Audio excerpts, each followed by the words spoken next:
मानवाधिकार human rights वे नैतिक सिद्धांत हैं जो मानव व्यवहार से संबंधित कुछ निश्चित मानक स्थापित करता है।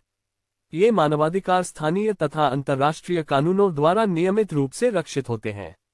ये अधिकार प्रायः ऐसे आधारभूत अधिकार हैं जिन्हें प्रायः न छीने जाने योग्य माना जाता है और यह भी माना जाता है कि ये अधिकार किसी व्यक्ति के जन्मजात अधिकार हैं। व्यक्ति के आयु, प्रजातीय मूल, निवास स्थान, भाषा, धर्म आदि का इन अधिकारों पर कोई प्रभाव नहीं होता। ये अधिकार सदा और सर्वत्र देय हैं तथा सबके लिए समान हैं। अनेक प्राचीन दस्तावेजों एवं बाद के धार्मिक और दार्शनिक पुस्तकों में ऐसी अनेक अवधारणाएं हैं जिन्हें मानवाधिकार के रूप में चिन्हित किया जा सकता है। ऐसे प्रलेखों में उल्लेखनीय है अशोक के आदेश पत्र, श्री राम द्वारा निर्मित अयोध्या का संविधान, राम राज्य आदि। आधुनिक मानवाधिकार कानून तथा मानवाधिकार की अधिकांश अपेक्षाकृत व्यवस्थाएं समसामयिक इतिहास से संबद्ध हैं। The 12 articles of the black forest 1525 को यूरोप में मानवाधिकारों का सर्वप्रथम दस्तावेज माना जाता है। ये जर्मनी के किसान विद्रोह पेजेंट्स व स्वाबियन संघ के समक्ष उठाई गई किसानों की मांग का ही एक हिस्सा है।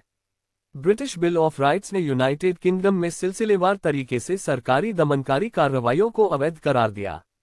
1776 में संयुक्त राज्य में और 1789 में फ्रांस में 18वीं शताब्दी के दौरान दो प्रमुख क्रांतियां घटीं, जिसके फलस्वरूप क्रमशः संयुक्त राज्य की स्वतंत्रता की घोषणा एवं फ्रांसीसी मनुष्य की मानव तथा नागरिकों के अधिकारों की घोषणा का अभिग्रहण हुआ। इन दोनों क्रांतियों ने ही कुछ निश्चित कानूनी अधिकार की स्थापना की। मानवाधिकारों को लेकर अक्सर विवाद बना रहता है।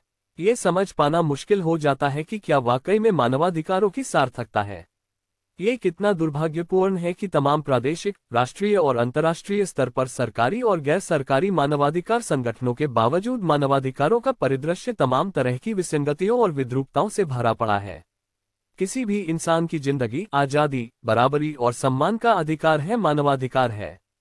भारतीय संविधान इस अधिकार की न सिर्फ गारंटी देता है बल्कि इसे तोड़ने वाले को अदालत सजा देती है।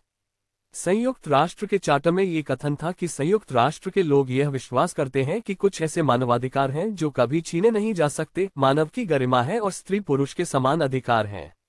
इस घोषणा के परिणामस्वरूप संयुक्त राष्ट्र संघ ने 10 दिसंबर 1900 संयुक्त राष्ट्र के चार्टर में ये कथन था कि संयुक्त राष्ट्र के लोग यह विश्वास करते हैं कि कुछ ऐसे मानवाधिकार हैं जो कभी छीने नहीं जा सकते, मानव की गरिमा है और स्त्री पुरुष के समान अधिकार हैं।